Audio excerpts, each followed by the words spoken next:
Hello every one. ഇന്നത്തെ topic എൻ്റെ college budget ഞാൻ എങ്ങനെ മാനേജ് ചെയ്തു എന്നതിനെ പറ്റിയിട്ടുള്ള കുറച്ചൊരു ബ്രീഫ് ഡിസ്ക്രിപ്ഷനാണ്. ഇതിന് ഓൾറെഡി ഇംഗ്ലീഷിൽ ചെയ്ത വീഡിയോയുടെ ഡിസ്ക്രിപ്ഷൻ ഞാനിവിടെ താഴെ കൊടുക്കാം, ഡിസ്ക്രിപ്ഷനിൽ കൊടുക്കാം വീഡിയോയുടെ ലിങ്ക്. മലയാളത്തിൽ ചെയ്യാനുള്ള കാരണം കേരളത്തിൽ നിന്ന് ഒരുപാട് സ്റ്റുഡൻസ് മറ്റുള്ള സ്ഥലങ്ങളിൽ, മറ്റുള്ള സ്റ്റേറ്റ്സ് ആയാലും ഇപ്പോൾ മറ്റുള്ള കൺട്രീസിലായാലും പോയി പഠിക്കുന്നുണ്ട്. അപ്പോൾ അവർക്കെല്ലാം ഒരു യൂസ്ഫുൾ ആയിരിക്കും ഈ വീഡിയോ എന്ന് കരുതിയിട്ടാണ് മലയാളത്തിലും ചെയ്യുന്നത്. പിന്നെ ഒരുപാട് വീഡിയോസ് ഇൻ്റർനെറ്റിലും അത് പ്ലാറ്റ്ഫോംസിലും ഡിസ്ക്രിപ്ഷൻസും ഇവാലുവേഷൻസ് എല്ലാം അവൈലബിൾ ആണ്. ഇങ്ങനെയുള്ള ഈ ടോപ്പിക്കിനെ പറ്റിയിട്ട് ഒരുപാട് ഇൻഫർമേഷൻസ് അവൈലബിൾ ഉണ്ട് ഇൻ്റർനെറ്റിൽ. ഇത് ഞാനിവിടെ എൻ്റെ വീഡിയോ ഇതിൽ എങ്ങനെയാണ് ഡിഫറെൻ്റ് ആക്കുന്നത് എന്ന് വെച്ചാൽ എൻ്റെ പേഴ്സണൽ എക്സ്പീരിയൻസസ് വെച്ചിട്ടാണ് ഞാൻ എൻ്റെ പോയിൻറ്റ്സ് ഇവിടെ ഡിസ്കസ് ചെയ്യാൻ പോകുന്നത്. അപ്പോൾ ഇത് ഒരു ആളുടെ പേഴ്സണൽ എക്സ്പീരിയൻസ് വൈസ് ഉള്ളൊരു ഡിസ്കഷൻ ആയതുകൊണ്ട് ഇത് യുണീക്ക് ആൻഡ് ഡിഫറെൻ്റ് ആയിരിക്കാം. നിങ്ങൾ കേട്ടിട്ട് നിങ്ങളുടെ അഭിപ്രായങ്ങൾ ഷെയർ ചെയ്യുക. അപ്പോൾ ഈ ടോപ്പിക്കിനെ ഞാൻ 4 ആയിട്ടാണ് ഡിവൈഡ് ചെയ്തിരിക്കുന്നത്. ഫസ്റ്റ് പോയിന്റ് എന്താണെന്നാൽ finances, second point discipline, third point learning materials, fourth point extra curricular activities and social activities. അപ്പോൾ എഗെയിൻ ഇതൊരു പേഴ്സണൽ പെർസ്പെക്റ്റീവ് എന്നായതുകൊണ്ടാണ് ഇങ്ങനെയുള്ള ഒരു ഡിവിഷൻ ഞാൻ കൊടുത്തിരിക്കുന്നത്. ഇൻ്റർനെറ്റിൽ നോക്കുമ്പോൾ വേറൊരു വെറൈറ്റി ഓഫ് പെർസ്പെക്റ്റീവ്സിലുള്ള ഡിസ്ക്രിപ്ഷൻസ് നിങ്ങൾക്ക് കിട്ടുന്നതായിരിക്കും കേട്ടോ.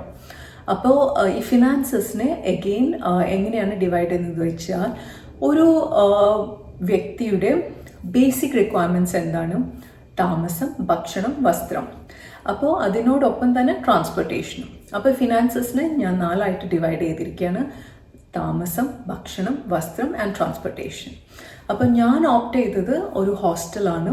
ഹോസ്റ്റൽ നമ്മൾ തിരഞ്ഞെടുക്കുമ്പോൾ എപ്പോഴും നമ്മുടെ കോളേജിന് അടുത്താണെങ്കിൽ നമുക്ക് transportation time and expenses regulate ചെയ്യാൻ വളരെ ഹെൽപ്ഫുൾ ആയിരിക്കും. അപ്പോൾ ഞാൻ പബ്ലിക് ട്രാൻസ്പോർട്ടാണ് അന്ന് യൂസ് ചെയ്യുന്നതിനാണ്. ഞങ്ങളുടെ കോളേജിന് കുറച്ചടുത്ത് തന്നെയായിരുന്നു എൻ്റെ ഹോസ്റ്റൽ ഫെസിലിറ്റി അവൈലബിൾ. പിന്നെ നമ്മുടെ കോളേജ് മീൽസ് അഗെയിൻ ഓപ്റ്റ് ചെയ്തത് ഞാൻ ഹോസ്റ്റൽ മീൽസാണ് ഓപ്റ്റ് ചെയ്തത്.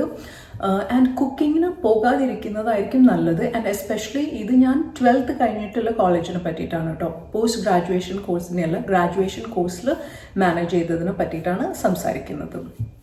അപ്പോൾ ആ ടൈമിലെല്ലാം ഒരുപാട് സ്റ്റഡീസ്, പ്രോജക്റ്റ് വർക്ക് എന്നെല്ലാം പറഞ്ഞിട്ട് ഒരുപാട് ടൈം നമുക്ക് സ്പെൻഡ് ചെയ്യുന്നത് കൊണ്ട് തന്നെ നമ്മളൊരു പേഴ്സണൽ കുക്കിങ്ങിന് മുതിരാതിരിക്കുന്നതായിരിക്കും നല്ലത് എന്നാണ് എൻ്റെ അഭിപ്രായം. അതുകൊണ്ട് തന്നെ ഞാൻ ഹോസ്റ്റൽ ഫെസിലിറ്റിയിലെ ഫുഡാണ് ഓപ്റ്റ് ചെയ്തത്. നമുക്ക് ഹോസ്റ്റലിൽ മോർണിംഗ് ബ്രേക്ക്ഫാസ്റ്റ് ആൻഡ് ഡിന്നറാണ് തരിക. ഒബ്വിയസ്ലി ലഞ്ചിന് നമ്മൾ ഉണ്ടാവില്ല, അതുകൊണ്ട് ലഞ്ച് ഈസ് നോട്ട് പ്രൊവൈഡഡ്. പക്ഷേ വീക്കെൻഡിൽ പ്രൊവൈഡഡ് ഇല്ല, even in weekend it's not provided. നമ്മൾ we have to manage on our own. അപ്പോൾ ബ്രേക്ക്ഫാസ്റ്റ് ടൈമിംഗ് ഈസ് 7 o'clock. പക്ഷേ നമ്മുടെ കോളേജ് സ്റ്റാർട്ട് ചെയ്യുന്നത് 8 o'clock. അപ്പോൾ നമ്മൾ 6:30 എന്താണ് നമ്മുടെ ബസ് സ്റ്റാർട്ട്സ് അറ്റ് 7:30. അപ്പം നമ്മൾ 7 o'clock ഹോസ്റ്റലിൽ നിന്ന് വിട്ട് കഴിഞ്ഞാൽ 7:30 ബസ് കിട്ടി 8 o'clock കോളേജിൽ എത്തേണ്ടത്. അപ്പോൾ ഓബ്വിയസ്ലി 7 o'clock നമ്മൾ ബ്രേക്ക്ഫാസ്റ്റ് ടൈം ആയി കഴിഞ്ഞാൽ എന്തായാലും ബ്രേക്ക്ഫാസ്റ്റ് മിസ്സാവും. അപ്പോൾ ഇതൊരു ഹെൽത്തി ഹാബിറ്റ് അല്ല, ഒരിക്കലും ഒരു ഹെൽത്തി ഹാബിറ്റ് അല്ല. അതുകൊണ്ട് ഇതിനെ ഞാൻ ഒരിക്കലും പ്രൊമോട്ടും ചെയ്യില്ല. പക്ഷെ ഞങ്ങൾ ഹാൻഡിൽ ചെയ്തത് എങ്ങനെയാണ് എന്നാണ് കേട്ടോ പറയുന്നത്. ഞങ്ങളെന്ന് പറഞ്ഞു കഴിഞ്ഞാൽ me and my friends in the college. അപ്പോൾ അങ്ങനെ മിക്കവാറും ബ്രേക്ക്ഫാസ്റ്റും മിസ്സാവാറാണ് പതിവ്. ചില ടൈമിൽ എക്സ്റ്റെൻസീവ്ലി ഹംഗ്രി ആണെങ്കിൽ നമ്മൾ കോളേജ് ക്യാൻറ്റീനിൽ പോയിട്ട് ഭക്ഷണം കഴിക്കാവുന്നതുമാണ്. ആൻഡ് അത് കഴിഞ്ഞാൽ നമ്മൾ തിരിച്ചു വരുമ്പോൾ വന്നിട്ട് mostly we worked out, we study. നമ്മൾ പഠിപ്പെല്ലാം കഴിഞ്ഞിട്ട് വർക്കൗട്ട് ചെയ്തിട്ട് by the time 7 o'clock dinner time ആവും. അപ്പോൾ നമ്മൾ ഫ്രഷൻ അപ്പ് ആയിട്ട് ഡിന്നർ കഴിക്കും. അപ്പോൾ mostly it was like this. Sometimes നമ്മൾ കോളേജിൽ നിന്ന് വന്നിട്ട് സ്നാക്സ് ചിലപ്പോൾ കഴിക്കുമായിരുന്നു, ചിലപ്പോൾ കഴിക്കില്ല. മോസ്റ്റ് ഓഫ് ദി ഡേയ്സ് നമ്മൾ അതിന് അങ്ങനെ ഒരു ഇമ്പോർട്ടൻസ് കൊടുത്തിരുന്നില്ല. പക്ഷേ ഇപ്പോൾ തിരിഞ്ഞു നോക്കുമ്പോൾ ഇപ്പോൾ നമുക്ക് പറയാം എന്താണ് ഇൻ്റർമീഡിയറ്റ് ഫാസ്റ്റിംഗ് എന്നെല്ലാം പറയാം. പക്ഷേ ഇതൊരു അഡ്വൈസബിൾ അല്ല. പക്ഷെ നമ്മൾ ഇങ്ങനെയൊക്കെയാണ് മാനേജ് ചെയ്തിരുന്നത്. Food everything was available. പക്ഷെ നമുക്ക് ഒരുപാട് എന്താണ് സ്റ്റഡീസിൽ കോളേജിൽ ഫോക്കസ് ചെയ്യുന്നത് കൊണ്ട് ഇങ്ങനെയൊക്കെയുള്ള കാര്യങ്ങളാണ് സംഭവിച്ചുകൊണ്ടിരുന്നത്. ആൻഡ് അഗെയിൻ നമ്മൾ ഒരിക്കലും ഇതിന് അഡ്വൈസ് ചെയ്യില്ല. നിങ്ങൾക്ക് എന്താണോ ഫീസിബിൾ, നമ്മളെപ്പോഴും പറയാം ഇറ്റ്സ് ബെറ്റർ നിങ്ങൾ ഹോസ്റ്റലിലെ ഭക്ഷണം ഓപ്റ്റ് ചെയ്യുന്നതായിരിക്കും നല്ലത്. അതല്ലെങ്കിൽ ഇപ്പം എനിക്ക് തോന്നുന്നു ഒരുപാട് ഓപ്ഷൻസ് അവൈലബിൾ ആണ്. ഇത് ഞാൻ പറയുന്നത് പ്രീ ഇൻ്റർനെറ്റ് എറയാണ് കേട്ടോ. ഇൻ്റർനെറ്റ് എല്ലാം ഇപ്പോഴത്തെ കാലത്തിനും ഒരുപാട് വർഷങ്ങൾക്ക് മുമ്പുള്ള എക്സ്പീരിയൻസസ് ആണ് ഇവിടെ ഷെയർ ചെയ്യുന്നത്. ഇപ്പം നമുക്ക് ഓൺലൈനിൽ ഫുഡ് വാങ്ങാം, ഓൺലൈൻ ഡെലിവറി സർവീസസ് അവൈലബിൾ ആണ്. നമുക്ക് വീക്ക്ലി വേണമെങ്കിൽ മന്ത്ലി വേണമെങ്കിൽ എല്ലാം അവൈലബിൾ, ഓപ്ഷൻസ് ഒരുപാട് അവൈലബിൾ ഉണ്ട് നമ്മുടെ ഇന്ത്യയിലായാലും ഔട്ട്സൈഡ് ആയാലും. സോ ഇപ്പോൾ the things are so different. ഇത് ഒരുപാട് വർഷം മുമ്പത്തുള്ള കാര്യങ്ങളാണ് കേട്ടോ. പക്ഷെ ഞാൻ ഇപ്പോഴത്തെ റിലേറ്റഡ് ആയിട്ടുള്ള കുറച്ച് ടിപ്സും കൂടി ഇൻക്ലൂഡ് ആക്കാൻ ശ്രമിച്ചിട്ടുണ്ട്. എത്ര ഹെൽപ്ഫുൾ ആവുമെന്ന് എനിക്കറിയില്ല. നിങ്ങൾ ഓരോരുത്തരും അത് ഷെയർ ചെയ്യണം എത്രമാത്രം ഹെൽപ്ഫുൾ ആണെന്നുള്ളത്. അപ്പോൾ ഫുഡിൻ്റെ ഇതായിരുന്നു. ഇറ്റ്സ് ഓൾവേസ് ബെറ്റർ നമ്മൾ ഹോസ്റ്റലിൽ നിന്ന് അല്ലെങ്കിൽ ഒരു സ്പെസിഫിക് സർവീസിന് മാനേജ് ചെയ്യിക്കുക. അല്ലെങ്കിൽ ഭയങ്കര ഡിസോർഡർലി ആയിരിക്കും. ആൻഡ് സെൽഫ് കുക്കിംഗ് ഒരിക്കലും ഫീസിബിൾ അല്ല. കാരണം അത്രയധികം പഠിക്കാനും എല്ലാം ഉണ്ട്. അതുകൊണ്ട് നിങ്ങൾക്ക് എന്താണോ convenient, feasible, within your budget അതിന് ഓപ്റ്റ് ചെയ്യുന്നതായിരിക്കും നല്ലത്. Second option is second point under finances is താമസം. Of course I said hostel. Again ഇന്ന് ഒരുപാട് ഓപ്ഷൻസ് ഉണ്ട്. നമുക്ക് PG പോകാം ആൻഡ് അതർ ഫെസിലിറ്റീസ് ഉണ്ട്. അപ്പം നിങ്ങളുടെ സേഫ്റ്റി ആൻഡ് ലൊക്കേഷൻ വൈസ് നിങ്ങൾക്ക് ചൂസ് ചെയ്യുന്നതാണ് നിങ്ങളുടെ സ്റ്റേ എവിടെ വേണം എന്നുള്ളത്. അപ്പം ഞാൻ ഓപ്റ്റ് ചെയ്തത് ഹോസ്റ്റലായിരുന്നു. ആൻഡ് ഇറ്റ് വാസ് ലിറ്റിൽ കുറച്ച് ഡിസ്റ്റൻസിലായിരുന്നു കോളേജിൽ നിന്ന്. ആൻഡ് ട്രാൻസ്പോർട്ടേഷൻ പബ്ലിക് ട്രാൻസ്പോർട്ടേഷനാണ് യൂസ് ചെയ്തത്. അന്ന് നമുക്ക് സ്റ്റുഡൻറ്റ് ID കിട്ടും. അത് വെച്ചിട്ട് നമുക്ക് ഡിസ്കൗണ്ടിലോ എല്ലായിടത്തും ട്രാവൽ ചെയ്യാവുന്നതാണ്. ഫസ്റ്റ് ഇയർ ഞാൻ എൻ്റെ ബൈക്കിൽ എൻ്റെ ഫ്രണ്ട് നിലയുടെ ഒപ്പമാണ് കോളേജിൽ പോയിക്കൊണ്ടിരുന്നത്. പക്ഷേ കോൺസിക്വൻറ്റ് ഇയേഴ്സ് എല്ലാം opted for public transport because ഞാൻ ഹോസ്റ്റലിലേക്ക് ഷിഫ്റ്റ് ചെയ്തതിന് ശേഷം. അപ്പോൾ ഇതാണ് ട്രാൻസ്പോർട്ടേഷൻ്റെ പാർട്ട്. അപ്പോൾ എഗെയിൻ എനിക്ക് തോന്നുന്നു ഇന്നും സ്റ്റുഡൻറ്റ് ID വെച്ചിട്ട് ട്രാവൽ ഡിസ്കൗണ്ട്സ് അവൈലബിൾ ആണ് എന്നാണ് എൻ്റെ അറിവ്. എനിക്കറിയില്ല. അപ്പോൾ നിങ്ങൾക്ക് എപ്പോഴും പബ്ലിക് ട്രാൻസ്പോർട്ട്സ് എല്ലാം യൂസ് ചെയ്യുമ്പോൾ എപ്പോഴും നമുക്ക് സ്റ്റുഡൻറ്റ് ഡിസ്കൗണ്ട്സ് അവൈലബിൾ ആണ്. അപ്പോൾ എപ്പോഴും സ്റ്റുഡൻറ്റ് ID ക്യാരി ചെയ്യുക. Third point is clothing. അന്ന് ഞാൻ ബാംഗ്ലൂരെല്ലാം പഠിക്കുമ്പോൾ എവറി ഓപ്ഷൻസ് അവൈലബിൾ ആണ്. ഹൈ എൻഡ് ക്ലോത്ത്സ് അവൈലബിൾ ആണ്, മീഡിയം റേഞ്ച്, ലോ റേഞ്ച് എല്ലാം അവൈലബിൾ ആണ്. അപ്പം നമ്മുടെ ബഡ്ജറ്റിനനുസരിച്ചിട്ട് നമുക്ക് ഓപ്റ്റ് ചെയ്യാവുന്നതാണ് ക്ലോത്തിങ് ഫെസിലിറ്റീസ്. ആൻഡ് ഇപ്പോൾ നമ്മളിപ്പോൾ ഒരു വിൻ്റർ കൺട്രിയിലൊക്കെയാണ് പഠിക്കാൻ പോകുന്നത് എന്ന് വെച്ച് കഴിഞ്ഞാൽ നമ്മളെപ്പോഴും അവിടേക്ക് വേണ്ട വിൻ്റർ ക്ലോത്ത്സും അവിടുത്തെ ക്ലൈമറ്റ് ആൻഡ് വെതറിനനുസരിച്ചിട്ടുള്ള ക്ലോത്ത്സും കൺസിഡർ ചെയ്യുന്നതാണ്. ഈവൻ റെയിനി പ്ലേസസ് ആണെങ്കിൽ റെയിൻ കോട്ട്സ്, അംബ്രല്ലാസ് അതെല്ലാം കൺസിഡർ ചെയ്യണം. അതല്ലെങ്കിൽ winter clothes, heavy winter clothes അവിടുത്തെ ടെമ്പറേച്ചർ ആൻഡ് വെതർ അനുസരിച്ചിട്ട്, ക്ലൈമറ്റ് ആൻഡ് വെതർ അനുസരിച്ചിട്ട് നമുക്ക് ക്ലോത്ത്സ് വാങ്ങും. കെയർഫുൾ ആകേണ്ടത് എന്താണെന്ന് വെച്ചാൽ ക്വാണ്ടിറ്റി കുറച്ച് അധികം ഉണ്ടെങ്കിൽ ഇറ്റ്സ് ഓൾവേസ് ബെറ്റർ. കാരണം നമ്മൾ അത് ക്ലോത്തിങ് ആൻഡ് വാഷിങ് ആൻഡ് മെയിൻ്റനൻസിന് ഒരുപാട് സമയം സ്പെൻഡ് ചെയ്യാൻ നമുക്ക് ഉണ്ടാവാൻ ഞങ്ങൾക്ക് വളരെ കുറവായിരുന്നു ടൈം അവൈലബിൾ. അതുകൊണ്ട് തന്നെ clothes washing and drying and waiting for it to get dried അതെല്ലാം അധികം സ്ട്രെസ് ആക്കാതെ കുറച്ച് അധികം ഓപ്ഷൻസ് ക്യാരി ചെയ്യുകയാണെങ്കിൽ നമുക്ക് എന്നും വാഷ് ചെയ്യാനുള്ള ബുദ്ധിമുട്ടുകൾ കുറയ്ക്കാൻ കഴിയും. അപ്പോൾ കുറച്ചധികം ക്ലോത്ത്സ് ക്യാരി ചെയ്യുക സോ ദാറ്റ് നമുക്ക് മെയിൻറ്റെയിൻ ചെയ്യാൻ ആൻഡ് വാഷ് ചെയ്തില്ലെങ്കിലും നമുക്ക് കോളേജിലേക്ക് നീറ്റായിട്ട് പോകാനുള്ള ഫെസിലിറ്റീസ് അവൈലബിൾ ആയിരിക്കും. അഗെയിൻ യൂണിഫോംസ് ഉണ്ടെങ്കിൽ അതും മാനേജ് ചെയ്യേണ്ടത് നമ്മൾ തന്നെയാണ്, ഇൻഡിവിജ്വലി ആണ്. അപ്പോൾ ഇന്ന് എനിക്ക് തോന്നുന്നു വാഷിംഗ്, ലോണ്ട്രി സർവീസസ് എല്ലാം കുറച്ചും കൂടി അഡ്വാൻസ്ഡ് ആയിട്ട് അവൈലബിൾ ആണ്. അത് നമുക്ക് ഓപ്റ്റ് ചെയ്യാവുന്നതാണ്. ഇത് എൻ്റെ എക്സ്പീരിയൻസിൽ നിന്നായതുകൊണ്ട് അന്ന് ഇത്രയധികം ലോണ്ട്രി സർവീസസ് ഒന്നും അവൈലബിൾ ഇല്ല. പ്രോബബ്ലി അയണിങ് സർവീസസ് അവൈലബിൾ ആയിരുന്നു. പക്ഷെ വാഷിംഗ് ആൻഡ് ക്ലീനിങ് നമ്മൾ തന്നെയാണ് മാനേജ് ചെയ്തുകൊണ്ടിരുന്നത്. So it's always better. നമുക്ക് ഒരുപാട് option like quantity of clothes കുറച്ചധികം ക്യാരി ചെയ്യുകയാണെങ്കിൽ കുറച്ചും കൂടി യൂസ്ഫുൾ ആയിരിക്കും. ഫുഡ് പാർട്ട് ഞാൻ കവർ ചെയ്തു. Always opt for hostel food അല്ലെങ്കിൽ എവിടെയാണോ ഫുഡ് പ്രൊവൈഡർ അതായിരിക്കും നല്ലത്, അല്ലെങ്കിൽ മാനേജ് ചെയ്യാൻ വളരെ ബുദ്ധിമുട്ടായിരിക്കും അലോങ് വിത്ത് യുവർ സ്റ്റഡീസ്.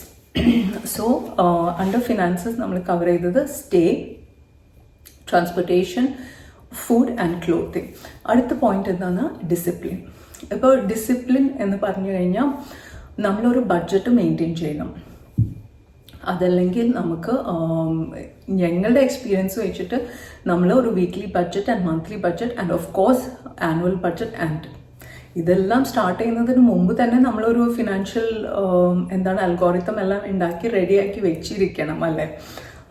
നമ്മളൊരു കോഴ്സിന് ജോയിൻ ചെയ്യുന്നതിന് മുമ്പ് തന്നെ ഒരുപാട് മിസ്റ്റേക്സ് എല്ലാം എൻ്റെ സൈഡിൽ നിന്നെല്ലാം ഉണ്ടായിട്ടുണ്ട് കേട്ടോ. ആ മിസ്റ്റേക്സ് പാർട്ട് ഞാനിവിടെ ഇപ്പം ഡിസ്കസ് ചെയ്യുന്നില്ല, കാരണം ഒരുപാട് മിസ്മാനേജ്മെൻറ്റ് ഉണ്ടായിട്ടുണ്ട്. കാരണം വി ഡിഡ് നോ. അപ്പോൾ നമ്മളെപ്പോഴും ഒരു ഐഡിയ, ഒരു ഡിസ്ക്രിപ്ഷൻ വെക്കുക, എത്രമാത്രം നമ്മൾ ഈ കോഴ്സിന് വേണ്ടി ഇൻവെസ്റ്റ് ചെയ്യാനായിട്ട് പോകുന്നു എന്നതിനെ പറ്റിയിട്ട് ഒരു ക്ലിയർ കട്ട് ഐഡിയ ഈ പോയിന്റ്സിനെല്ലാം വെച്ചിട്ട് നമ്മൾ ഒരു ഐഡിയ ഉണ്ടാക്കി കഴിഞ്ഞ് നമുക്ക് എത്ര ഓവർബോർഡ് പോവാം എന്നുള്ളതും ഒരു ബെഞ്ച് മാർക്ക് വെക്കുകയാണെങ്കിൽ അത് നിങ്ങൾക്ക് എല്ലാവർക്കും വളരെ ഹെൽപ്ഫുൾ ആയിരിക്കും. അപ്പം നമ്മൾ കോഴ്സിന് പോകുന്നതിന് മുന്നേ തന്നെ ഒരു ഐഡിയ ഉണ്ടാക്കുക, എത്രയാണ് നമുക്കിത് എക്സ്പെൻസസ് വരാൻ പോകുന്നത് എന്നത്. അതിനനുസരിച്ച് പിന്നെ micro management, like micro financial management എങ്ങനെയാണെന്ന് വെച്ചാൽ weekly budgeting, monthly budgeting and annual budgeting നമുക്ക് വെച്ച് കഴിഞ്ഞാൽ നമുക്കൊരു ഐഡിയ കിട്ടും എത്രമാത്രം നമ്മൾ സ്പെൻഡ് ചെയ്യുന്നു എന്നുള്ളത്. ഇപ്പം എനിക്ക് തോന്നുന്നു ഒരുപാട് ആപ്ലിക്കേഷൻസ് അവൈലബിൾ ആണ്, എസ്പെഷ്യലി കോളേജ് സ്റ്റുഡൻസിന് ബഡ്ജറ്റ് മാനേജ് ചെയ്യാൻ വേണ്ടിയിട്ട്. എനിക്ക് തോന്നുന്നു ഒരു പ്രോമിനൻറ്റ് ആപ്ലിക്കേഷൻ YNAB എന്ന് പറഞ്ഞൊരു ആപ്ലിക്കേഷൻ ഉണ്ട്. പിന്നെ മിൻറ്റ് ബഡ്ജറ്റ് മാനേജ്മെൻറ്റ് എന്ന് പറഞ്ഞൊരു ആപ്ലിക്കേഷൻ ഉണ്ട്. അപ്പോൾ ഇതെല്ലാം എൻ്റെ അറിവിൽ ഫ്രീ ഓഫ് കോസ്റ്റ് ആണ്. ഇത് നിങ്ങൾക്ക് ഡൗൺലോഡ് ചെയ്തിട്ട് നിങ്ങൾക്ക് ഉപയോഗിക്കാൻ ഹെൽപ്ഫുൾ ആയിരിക്കും. കാരണം നിങ്ങളുടെ എത്രയൊക്കെയാണ് നിങ്ങളുടെ എക്സ്പെൻസസ് വരുന്നത്, എത്ര നിങ്ങൾക്ക് മാനേജ് ചെയ്യാൻ പറ്റുന്നു ഉള്ളതിനെ കുറിച്ചിട്ടൊരു ഐഡിയ ഇൻഡിവിജ്വലി നിങ്ങൾക്ക് കിട്ടുന്നതായിരിക്കും. ആൻഡ് നമുക്കൊരു എപ്പോഴും നമ്മൾ മാനേജ് ചെയ്തിരുന്നു, ഓക്കെ ഇത്ര വീക്കിൽ നമ്മൾ ഇത്ര സ്പെൻഡ് ചെയ്ത് കഴിഞ്ഞാൽ നമ്മൾ ഇത്ര ഓവർ സ്പെൻഡ് ചെയ്ത് അതിൻ്റെ കോൺസിക്വൻസസ് നമ്മൾ തന്നെയാണ് ഫേസ് ചെയ്യേണ്ടത് അല്ലേ. അപ്പോൾ നമ്മൾ ചോയ്സസ് കറക്റ്റായിട്ട് നടത്തുക. ലൈക്ക് നമ്മളൊരു എക്സ്ട്രാ എപ്പോഴും മാനേജും ചെയ്യാറുണ്ട്. ലൈക്ക് ഓക്കെ ഈ മന്ത് മേ ബി 1 or 2 നമുക്ക് ഔട്ട്സൈഡ് ഫുഡ് കഴിക്കാം, അല്ലെങ്കിൽ റെസ്റ്റോറൻറ്റിൽ പോയിട്ട് എല്ലാ ഫ്രണ്ട്സ് എല്ലാം ഒരുമിച്ച് നല്ലൊരു 3 course മീൽ കഴിക്കാം എന്നൊക്കെ ഫുൾ അങ്ങനെ മാനേജ് ചെയ്തിട്ടാണ് ബഡ്ജറ്റ് സാധാരണ മെയിൻറ്റെയിൻ ചെയ്യാറുണ്ടായിരുന്നത്. അപ്പോൾ ഇന്ന് നമുക്ക് ബഡ്ജറ്റ് മാനേജ് ചെയ്യാനായിട്ട് ഒരുപാട് ഓപ്ഷൻസ് ഉണ്ട്. പിന്നെ ഈ ഡിസിപ്ലിൻ പാർട്ടിൽ നമുക്ക് എപ്പോഴും ഓപ്ഷൻസ് ഉണ്ട് കേട്ടോ. ലൈക്ക് നമുക്ക് ഇത് ചൂസ് ചെയ്യണോ അത് ചൂസ് ചെയ്യണോ എന്നുള്ള ഓപ്ഷൻസ് ഉണ്ട്. ഇത് ഞാനിവിടെ പറയാൻ കാരണം എന്താണെന്ന്, നമ്മുടെ നാട്ടിൽ ഒരുപാട് സബ്സ്റ്റൻസ് യൂസേജ് ഒരുപാട് അധികം ആയിട്ട് വരികയാണ്, പ്രത്യേകിച്ച് യൂത്തിൻ്റെയും സ്റ്റുഡൻസിൻ്റെ എല്ലാം ഇടയിൽ. അപ്പോൾ അതെല്ലാം ഒരു ചോയ്സസ് ആണ്, ആൻഡ് അതെല്ലാം ഒരു ഡിസിപ്ലിൻ്റെ ഭാഗമായിട്ട് തന്നെ കൺസിഡർ ചെയ്യേണ്ട ഒരു വിഷയമാണ്. പിന്നെ എന്തുകൊണ്ട് ഇങ്ങനെയുള്ള സബ്സ്റ്റൻസസിലേക്ക് പോകുന്നു എന്ന് പറഞ്ഞു കഴിഞ്ഞാൽ അത് അഗെയിൻ ഫാമിലി ബന്ധങ്ങളിലുള്ള ശിഥിലത തന്നെയാണെന്ന് തോന്നുന്നു. ബന്ധങ്ങൾക്കെല്ലാം ഒരു വീക്ക്നെസ് സംഭവിച്ചിട്ടുണ്ട് എന്ന് എൻ്റെ പെർസ്പെക്റ്റീവാണ് കേട്ടോ, എനിക്കറിയില്ല. അപ്പോൾ അതെല്ലാം കുറച്ചും കൂടിയൊക്കെ സ്ട്രോങ് ആക്കുകയാണെങ്കിൽ കുറച്ചും കൂടി റൈറ്റ് ഡിസിഷൻസ് സ്റ്റുഡൻസ് ആയാലും യൂത്ത് ആയാലും എല്ലാം എടുക്കാൻ കേപ്പബിൾ ആയിരിക്കും എന്ന് തോന്നുന്നു. ആൻഡ് ഇതെല്ലാം ഒരു ന്യൂ തിങ് ഒന്നും അല്ല കേട്ടോ, ഇതെല്ലാം വർഷങ്ങളായിട്ട് സംഭവിച്ചുകൊണ്ടിരിക്കുന്ന കാര്യങ്ങൾ തന്നെയാണ്. അപ്പോൾ നമ്മൾ ഹിസ്റ്ററി എടുത്ത് നോക്കിക്കഴിഞ്ഞാലല്ലേ നമുക്കറിയാം. ഇപ്പോൾ ഓപ്പിയം വാർ ഓഫ് ചൈന എന്നൊക്കെ ഗൂഗിളിൽ സെർച്ച് ചെയ്ത് കഴിഞ്ഞാൽ തന്നെ നമുക്കറിയാം എന്തൊക്കെയായിരുന്നു ഹിസ്റ്ററിയിൽ സംഭവിച്ചുകൊണ്ടിരുന്നത് എന്നുള്ളത്. അതിലേക്ക് ഞാൻ കൂടുതൽ ഡിസ്കസ് ചെയ്യാനൊന്നും താല്പര്യപ്പെടുന്നില്ല, ബട്ട് എനിക്കത് ഇവിടെ ഇൻക്ലൂഡ് ചെയ്യിക്കണം എന്ന് തോന്നി, അതുകൊണ്ട് പറയുന്നു. അപ്പോൾ again it's all part of discipline and ഒരു ഹെൽത്തി നമ്മളെ ഗ്രൗണ്ടഡ് ആക്കി വെക്കാൻ മേ ബി ദർ ഇസ് സ്പിരിച്വാലിറ്റിയിലും again it should be a completely different topic, probably പിന്നെ ഹാൻഡിൽ ചെയ്യാമെന്ന് വിചാരിക്കുന്നു. സോ ഒരു ഫാമിലി കണക്ഷൻ നമുക്ക് ആസ് എ ഹ്യൂമൻ കിട്ടാത്തത് കൊണ്ടായിരിക്കാം മേ ബി സബ്സ്റ്റൻസിൽ കണക്ഷൻ തേടാൻ പോകുന്നത്. എൻ്റെ പെർസ്പെക്റ്റീവ് മാത്രമാണ്, എത്രമാത്രം ഫാക്ച്വൽ ആണ് എന്ന് ഞാനതിലൊരു റിസർച്ച് ഒന്നും ചെയ്തിട്ടില്ല. ജസ്റ്റ് ഒരു ഇവാലുവേഷൻ, ഒരു പേഴ്സണൽ പെർസ്പെക്റ്റീവ് പോയിന്റ് ഓഫ് വ്യൂവിൽ മാത്രമാണ് ഇത് ഷെയർ ചെയ്യുന്നത്. Okay, coming back to the topic of discipline. അപ്പം ഞങ്ങളുടെ ഇതിൽ even we had all the options available. നമുക്ക് എന്തും ചൂസ് ചെയ്യാമായിരുന്നു. അപ്പോൾ നമ്മളെപ്പോഴും തിങ്ക് ചെയ്യും, അയ്യോ നമ്മുടെ പാരൻസ്, നമ്മുടെ ഫാമിലി, നമ്മുടെ ഫ്യൂച്ചർ എന്നൊക്കെ ചിന്തിക്കുമ്പോൾ we try to make the right decisions, നമ്മളെ കൊണ്ട് പറ്റാവുന്ന രീതിയിലുള്ള ഡിസിഷൻസ്. അപ്പോൾ എൻ്റെ പാരൻസ് എല്ലാം എക്സ്ട്രീംലി സപ്പോർട്ടീവ് ആയിരുന്നു, എൻ്റെ ഫാമിലി. അപ്പോൾ തന്നെ എപ്പോഴും നമ്മൾ കൺസിഡർ ചെയ്യും, അയ്യോ മൈ ഹസ്ബൻഡ് അല്ലെങ്കിൽ മൈ ചൈൽഡ്, മൈ പാരൻസ് എന്നൊക്കെ നമ്മളൊരു തിങ്കിങ് വരുമ്പോൾ തന്നെ നമ്മളുടെ ഡിസിഷൻ മേക്കിങ്ങിലും അതൊക്കെ ഇൻഫ്ലുവൻസ് ആവാൻ ചാൻസസ് ഉണ്ട്. അങ്ങനെ പിന്നെ എന്താണ് അപ്പോൾ ഡിസിപ്ലിൻ നമ്മൾ ഡിസിപ്ലിൻ ആയില്ലെങ്കിൽ അതിൻ്റെ കോൺസിക്വൻസസ് നമ്മൾ തന്നെയാണ് ഫേസ് ചെയ്യേണ്ടത്. അപ്പോൾ അത് ചിന്തിക്കുമ്പോൾ ഓക്കെ, എന്തായാലും ഈ ഡിസിഷൻ തന്നെ എടുത്ത് മുന്നോട്ട് പോകാം എന്നുള്ള ഇതിലാണ് അന്നൊക്കെയുള്ള ഡിസിഷൻസ്. എന്നാലും ഒരുപാട് കാര്യങ്ങളെല്ലാം ചെയ്തിട്ടുണ്ട് കേട്ടോ, ഒരുപാട് സില്ലി എനിവേ അതെല്ലാം നമ്മുടെ ലൈഫിൻ്റെ ഭാഗമാണ്. അതിൽ നിന്നെല്ലാം ഒരുപാട് പാഠങ്ങൾ പഠിച്ച് നമ്മൾ മുന്നോട്ട് പോകുന്നു.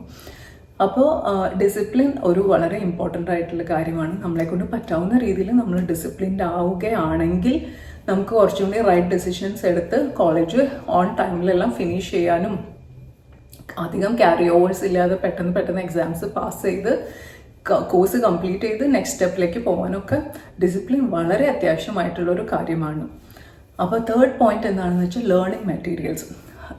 ഇപ്പോൾ നമ്മൾ കോളേജിന് മാത്രമാണ് ഒരു ഫീസ് കൺസിഡർ ചെയ്യുന്നത്. ഞങ്ങളെല്ലാം പഠിക്കുമ്പോൾ കോളേജ് സെപ്പറേറ്റ് ഫീ ആണ്. അത് കഴിഞ്ഞ് പിന്നെ ലേണിംഗ് മെറ്റീരിയൽസിന് കംപ്ലീറ്റ്ലി സെപ്പറേറ്റ്, ഫുഡിന് completely separate, transportation separate, stay separate, ഇതിനെല്ലാം സെപ്പറേറ്റ് ആയിട്ടാണ് നമ്മൾ ഫീസ് മണി ഇൻവെസ്റ്റ് ചെയ്യാൻ പോകുന്നത്. അപ്പോൾ ലേണിംഗ് മെറ്റീരിയൽസ് അന്ന് കോളേജിൻ്റെ ലേണിംഗ് മെറ്റീരിയൽസ് എന്ന് പറഞ്ഞാൽ വളരെ എക്സ്പെൻസീവ് ആയിരുന്നു, വളരെ എക്സ്പെൻസീവ് ആണ്. ബുക്സ് എല്ലാം വളരെ എക്സ്പെൻസീവ് ആണ്. അപ്പോൾ നമ്മൾ എന്താ ചെയ്യാറെന്ന് വെച്ച് കഴിഞ്ഞാൽ ഇന്ന് ഇറ്റ്സ് എ ഡിഫറെൻറ്റ് സ്റ്റോറി. ഇന്ന് എല്ലാ ലേണിംഗ് മെറ്റീരിയലും ഓൺലൈനിൽ അവൈലബിൾ ആണ്. ഒരുപാട് ആപ്ലിക്കേഷൻസ് അവൈലബിൾ ആണ് ഓൺലൈനിൽ. നമുക്ക് എന്ത് ലേണിംഗ് മെറ്റീരിയലും ഒബ്റ്റെയിനബിൾ ആണ്. So it's much more easier. ഇന്ന് ലേണിംഗ് മെറ്റീരിയൽ സോഴ്സസ് ചെയ്യാൻ വളരെ എളുപ്പമാണ് compared to so many years ago. അപ്പോൾ അന്ന് നമ്മൾ എന്താണ് മാനേജ് ചെയ്തിരുന്നത്, നമുക്ക് ബുക്സ് കിട്ടണമെങ്കിൽ extra books of course library ഉണ്ടായിരുന്നു. ലൈബ്രറിയിൽ നിന്ന് കിട്ടാത്ത ബുക്സ് ആണെങ്കിൽ one of us will buy it and share among between our friends. അപ്പോൾ ഒരാൾ ഒരു ബുക്കിന് വേണ്ടി ഇൻവെസ്റ്റ് ചെയ്യുന്നു, വേറെ ഫ്രണ്ട് വേറൊരു ബുക്കിന് വേണ്ടി ഇൻവെസ്റ്റ് ചെയ്യുന്നു, അങ്ങനെ നമ്മൾ ഷെയർ ചെയ്യുന്നു.